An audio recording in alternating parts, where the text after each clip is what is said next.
Olá, pessoal.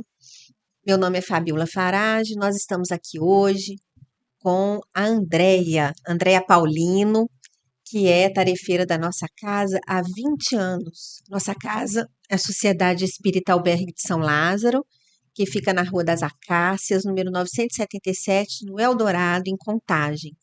E a Andréia, ela participou agora, nesse mês agora de outubro e novembro, do curso sobre reforma íntima, não é isso, Andréia? Isso. E você falou sobre reforma íntima e perdão.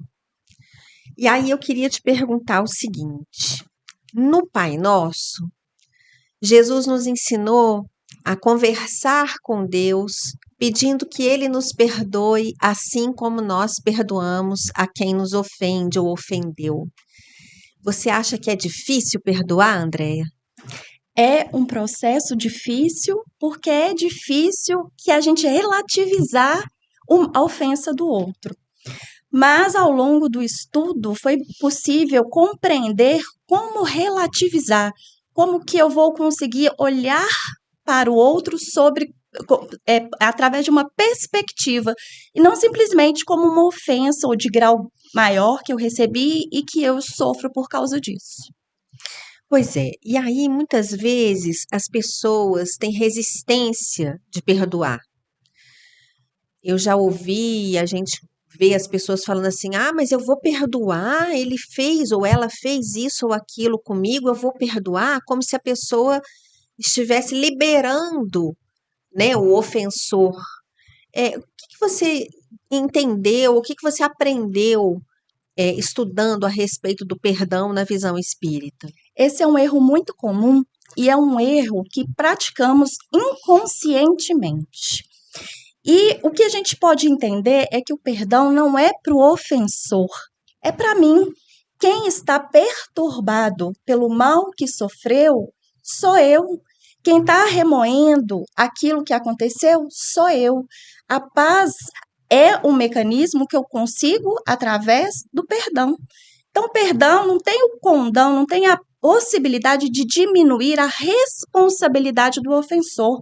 Jesus disse, Jesus disse, é necessário que o mal venha, mas ai daquele por quem ele vier. Isso significa que a responsabilidade pelo mal que nós causamos, nós fatalmente seremos responsáveis. E não é o nosso perdão que vai ter a condição de alterar a lei divina para mitigar, para isentar o outro do mal que ele fez. Quais que são os requisitos, então, de um perdão, segundo Jesus nos ensinou? Quando eu fui estudar, a gente pode perceber que a primeira coisa que nós precisamos de fato nos movimentar é para a humildade. Se eu não tenho a capacidade de colocar os meus pés no chão e olhar através do espelho e reconhecer as minhas imperfeições, os meus defeitos, fica muito difícil eu tolerar, eu aceitar que o outro também erre. Então, esse movimento de humildade no sentido de eu sou imperfeita, eu também magoo os outros, eu quero que os outros me tolerem, e a partir disso, se eu quero para mim, aplicando a regra de ouro, eu também vou fazer para o outro. Então, isso me permite flexibilizar um pouco a dor pelo que o outro me causou, porque a gente tende a acreditar que os nossos defeitos são piores, que os defeitos dos outros são maiores, que os nossos defeitos são menores, que os dos defeitos dos outros que são maiores. Os meus são toleráveis, o meu eu reclamo paciência, para o outro não. Se eu não faço esse caminho da humildade, fica mais difícil. O outro requisito é a disposição verdadeira em perdoar. Jesus disse: não perdoar 7 vezes, mas 70 vezes 7 vezes. Isso é muito mais do que 490 vezes. Ele quer nos ensinar que precisamos constantemente nos colocar na disposição de fazer o bem desinteressadamente, de tolerar e ter paciência para com o outro, adotar uma posição de vigilância para colocar a atitude do outro sob a perspectiva de que o mal que eu sofro não é injusto. porque não existe injustiça. Deus é sumamente bom e justo. Então, se há uma necessidade de eu sofrer, se há um fim útil, há uma finalidade útil, isso tudo precisa ser levado em consideração nesse processo. E, por último, a oração.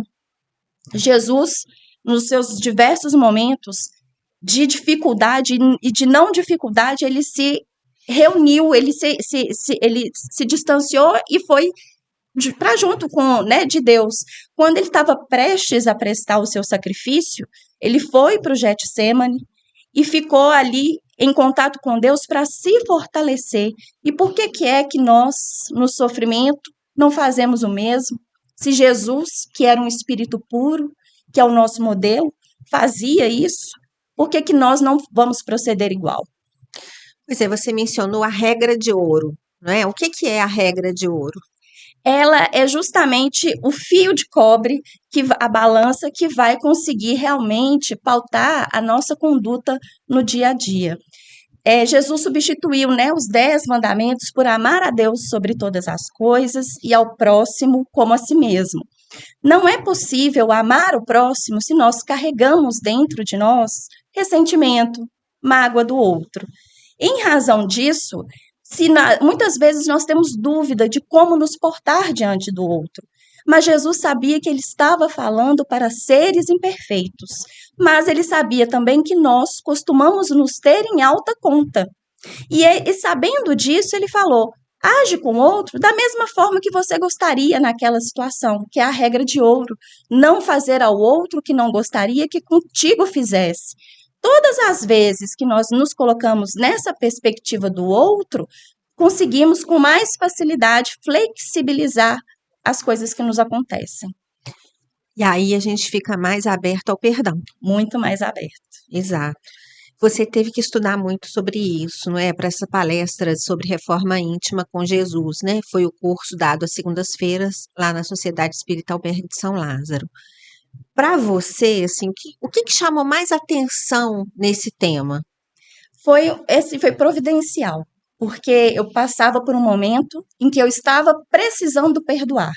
E eu naquela luta de saber como, porque a gente sabe que precisa, mas como fazer? E na busca por esse processo, a orientação que nós recebemos foi de buscar em Jesus os exemplos, porque ele nos deixou ensinamentos, mas ele também nos deixou exemplos. E aí, quando eu fui estudar e fui relembrar os momentos finais, Jesus foi traído por Judas, ele foi abandonado por Pedro e ele foi condenado pelo voto popular pelos cidadãos, sendo que ele era inocente.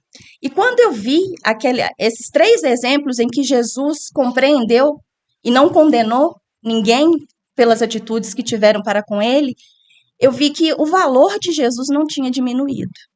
E eu acho que é muito isso que acontece com a gente. Quando alguém erra conosco, nós achamos que o nosso valor próprio foi diminuído. A gente acredita muitas vezes que o que o outro fez é muito ruim porque ele não reconhece o valor que eu julgo ter. E aí eu consegui fazer um movimento de sair desse processo de vaidade e orgulho muito forte, de que o que o outro faz tem a ver com o que ele tem para oferecer.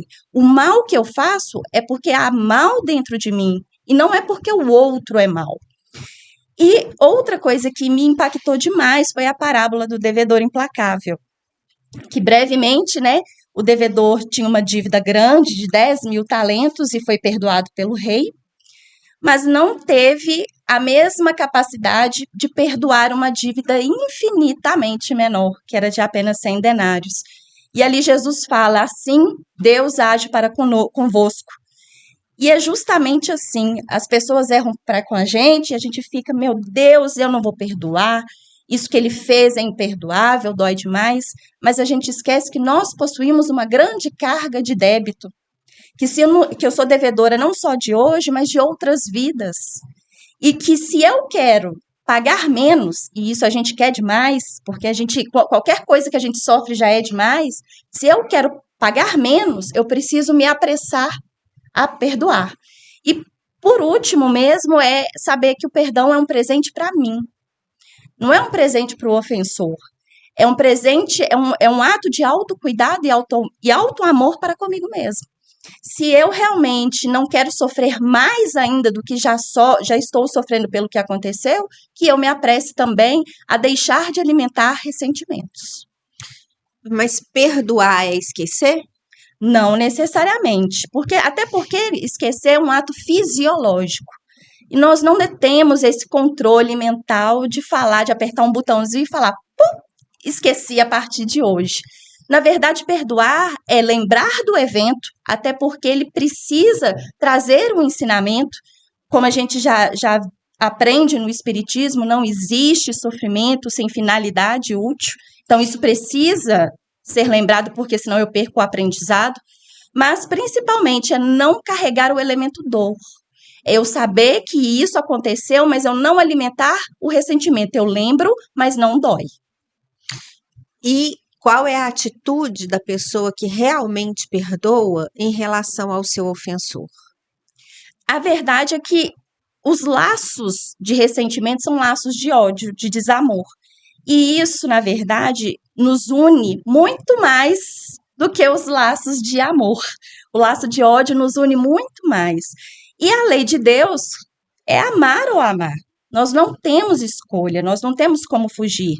É claro que, num primeiro momento, pode ser necessário um distanciamento para processar, porque não é de um dia para o outro, tudo demanda um tempo, mas que futuramente eu preciso caminhar ao lado desse ofensor, oferecendo a outra face, estendendo a mão caso seja necessário. Não significa que eu vou amá-lo como eu amo aqueles que eu tenho verdadeira afeição, que a gente chama de família espiritual. Não é isso. Kardec explica lá no capítulo do Amai Vossos Inimigos que não vamos ter o mesmo prazer de conviver com o inimigo do que com um amigo, mas não significa que nós vamos afastá-lo a ponto de simplesmente ignorá-lo. Estaremos sempre dispostos a ajudá-lo e a estar com ele, se caso ele precise, oferecendo a outra face. Principalmente sem desejar o mal, não é? Sem alimentar o desejo de vingança, porque a gente tem muito isso, né? Pois é. Ô Andréia, você é tarefeira do albergue, você disse que há 20 anos, não é isso? Qual que é a vinculação que você faz da reforma íntima, do perdão, com o processo de desobsessão? Nas terças-feiras, que é o nosso dia de trabalho de desobsessão especificamente, e eu como médium, posso notar que isso eu senti uma conexão muito grande, porque é uma coisa que nós alimentamos demais também dentro da gente. Quanto mais ressentimento eu alimento, maior o mal que o outro fez fica aos meus olhos. Mais difícil fica eu perdoar, porque todo mal que o outro sofra não vai ser suficiente. Ele sofre uma coisa, ainda não pagou. Ele sofre mais um pouquinho, ainda não pagou. E aí, entramos num processo de adoecimento espiritual, mental, físico, mas, né, ainda assim, estando no mundo espiritual, isso acontece. Então, quando eu vejo os exemplos que eu recebo nas terças-feiras, me faz muito essa reflexão, se eu realmente quero chegar a este estado, me prender dessa forma às circunstâncias, atravancando o meu próprio progresso, né? Então, perdão tem tudo a ver, não é? Tudo a ver, exatamente. Então tá, Andréia, eu agradeço muito a sua presença, agradeço a todos que estão nos ouvindo, nos assistindo, e estamos finalizando hoje mais esse bate-papo sobre espiritismo e a Sociedade Espírita Albergue de São Lázaro. Muito obrigada.